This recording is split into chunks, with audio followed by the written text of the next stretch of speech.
C'est peu dire que Philadelphie est une ville qui compte pour Bruce Springsteen.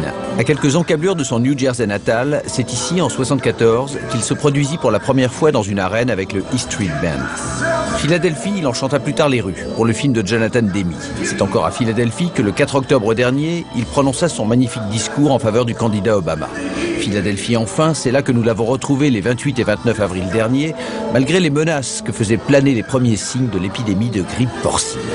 Nouvel album, nouvelle tournée, nouveau président, l'amour, la politique, le temps qui passe, autant de raisons de faire le point avec un homme et un musicien remarquables.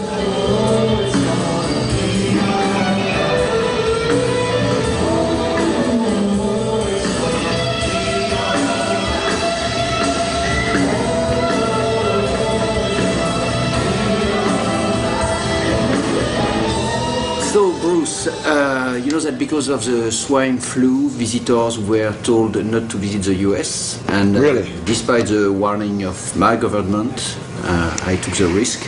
Oh, I appreciate that. My life just to come over to do this interview. Yeah, I've been reading a lot about it, and I do touch about 10,000 people a night.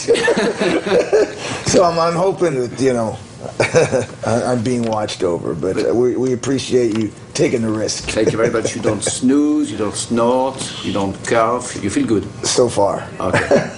Still, I will stand. Stay back, just stay back.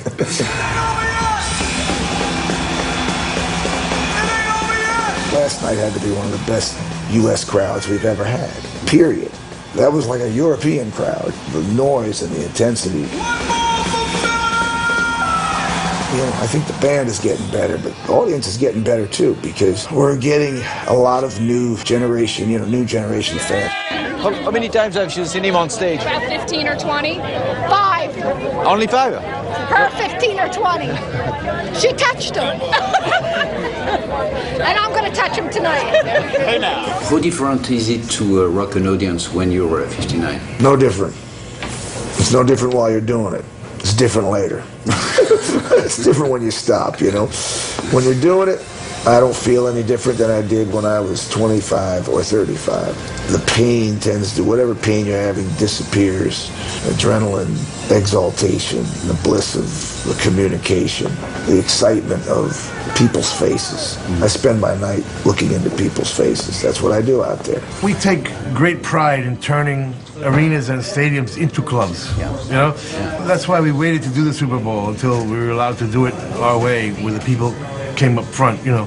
You never saw that on a Super Bowl before, you know, where they were able to interact with the crowd, you know. So you play to that front, whatever, a few hundred or 1,000 people, like tonight, and like a club.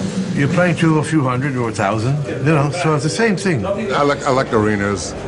I like stadiums. I like playing in small clubs. I like playing for people. As long as somebody's just listening and enjoying it, and it's helping somebody's life, you know. That's what it's all about. Turning people on and making people feel better. And I just look for that thing that says, you're lighting something in me. You know, what you're doing is lighting something in me. And that thing is giving me joy or hope or makes me want to dance or making me feel sexual. Or who am I lighting something in? And it varies from song to song. You'll start a song and boom, this person catches on fire. Just start something else, bang, that person catches on fire. You know, I go into the wrestling. Like I say, it's a little girl singing every line. I'm singing it, but really tonight she's singing it, and I'm watching her sing it to me. Have you ever seen a one-legged man trying to dance his way free? Have you ever seen a one-legged man in his sleep?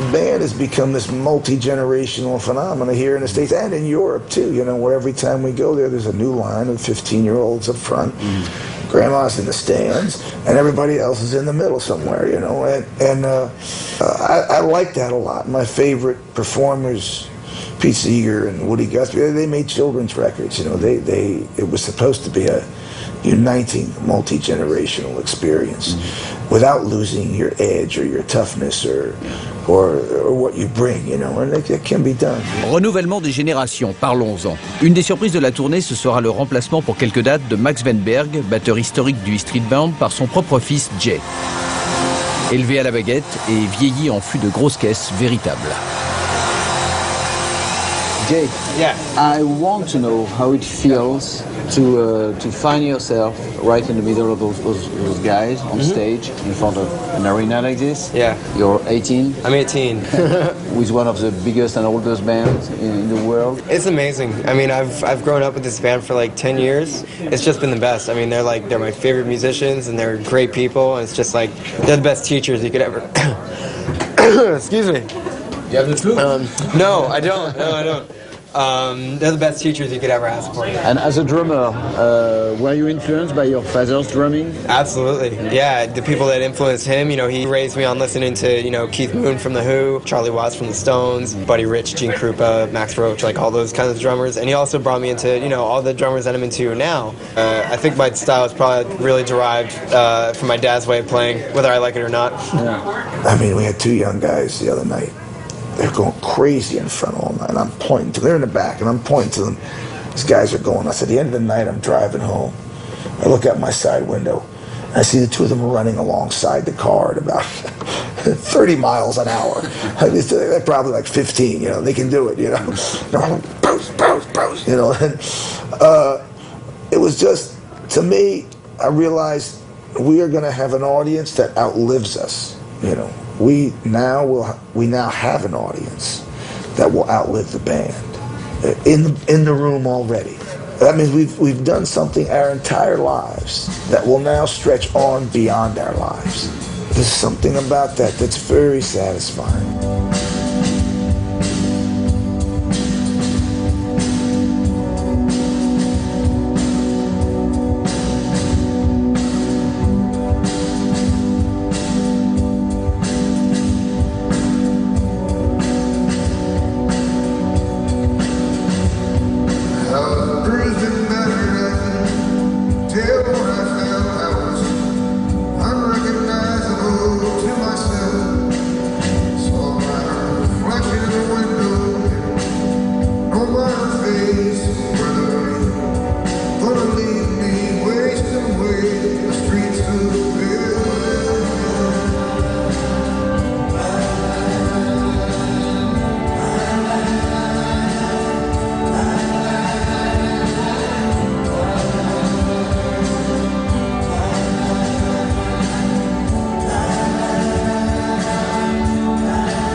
But I think part of it is that the band continues to take the job as seriously as it did in 1973. Except it's better now. It's actually better. The depth of material. We play music that spans, you know, almost 40 years, 35 years of work.